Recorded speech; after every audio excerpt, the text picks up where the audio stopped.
Hundreds of farmers who face penalties for illegally clearing land under old rules in New South Wales have been let off the hook, with the state government granting an amnesty for breaches of the old law.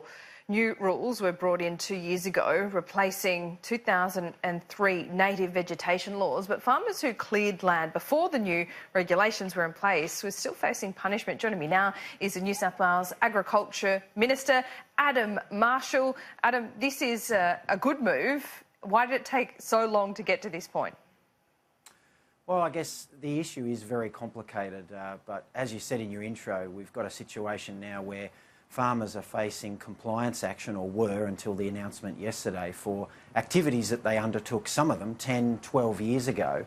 And if they did that activity today under the new laws, that activity would be completely permissible. And we're not talking about clear felling thousands and thousands of hectares and paddocks. We're talking about farmers that have tried to make their farms as productive as possible by developing the productive land, thinning grazing paddocks, removing isolated paddock trees, or clearing regrowth on paddocks that had already been cleared post-1990 to convert from grazing to cropping paddocks. And that's what we're dealing with here. We're dealing with about 160 to 200 farmers that, in the midst of the worst drought in living memory, have had this cloud hanging over them for some time, to be potentially prosecuted for under laws that haven't existed in our state for over 2 years now. So a reprieve for, what do you say, almost 200 farmers who've had this hanging over their head for how long?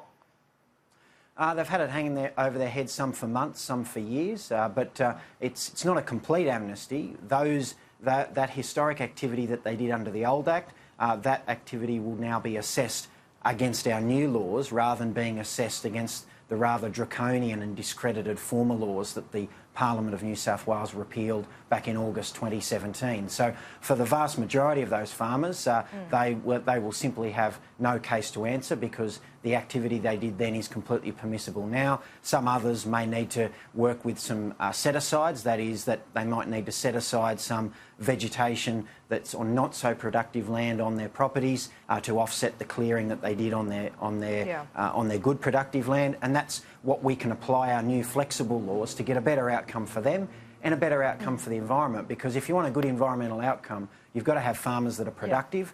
Because if they're not productive, they're not on the land and no one manages the land, and it just becomes infested with all sorts of invasive weed species and feral pests. Well, Mr Marshall, is this a set and forget law? Because it would seem that, yes, you're right, it is complex, but given that New South Wales in particular is in the grip of a vast drought, a crippling drought for farmers, isn't it prudent that farmers be given, I guess, more leeway to do land clearing on their land, given other hazards like fire? What I'm asking here, is the balance right at the moment with these new laws between environment and, you know, the practicalities of farming in a drought?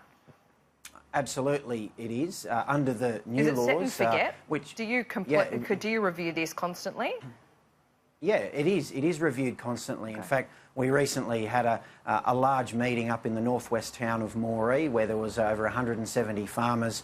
We had representatives there from the New South Wales government talking through the new land management codes, and in fact at the moment we're reviewing that land management code and perhaps looking at establishing some regional based codes to give even more flexibility in different parts of the state, acknowledging that different parts of the state have different environmental values in terms of their environmental assets, the vegetation, the type of species that are there, to give, again, more flexibility but more granularity depending on the area of the state the farmer's in. Because a farmer out at Walgett, what the situation they're dealing with is completely different down on the Monero where you've got the grasslands, completely different to the northern tablelands up in the high grazing country. And so we need some flexible codes that I guess reflect the different parts of the state and the different measures farmers need to take to keep their land productive.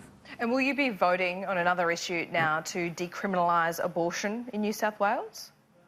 Yeah, I've indicated, excuse me, I've indicated to my community that I intend to support the bill when it comes up for a vote, probably next week now in the State Parliament. Have you had enough time to consult with your community? Yeah, I have. This issue isn't the first time the New South Wales Parliament's dealt with this one. There was a bill in the upper house, I think, last year. So that sparked a lot of community discussion and debate at the time, and I'm continuing to received phone calls, emails, and I will over the weekend and into next week as well. Have there been any concerns from your constituents?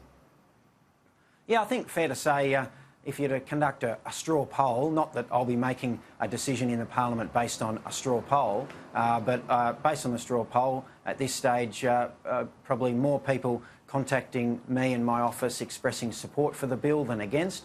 Although those that are against, you know, I listen very carefully to those and respect their views.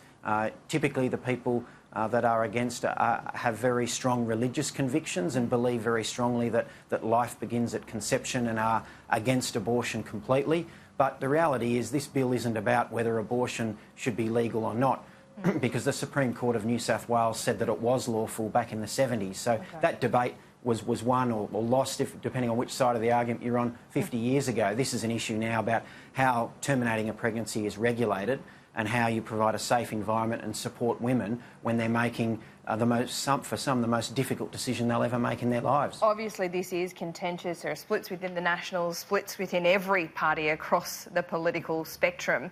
Were you at all swayed by Barnaby Joyce's argument? No. Why? Because I have a very different view to him on this issue as I do on many issues, but I respect the fact that he's entitled to an opinion, and if he was a member of the New South Wales Parliament instead of the Commonwealth Parliament, he could vote no, but he can't. And I respect his view, but I have a completely different view on this issue. Well, there's a casual vacancy coming up in New South Wales with Arthur Sinodinos going to Washington. You may agree with Barnaby Joyce on this one. He says perhaps that should go to a Nat. Do you agree that there's a claim to it? Well, unlike Barnaby, who wants to intrude into state parliament matters, I'll leave federal parliament matters to federal parliamentarians and the federal parties. I've got enough on my plate at a state level without wading into those matters. Adam Marshall, appreciate your time. Thank you.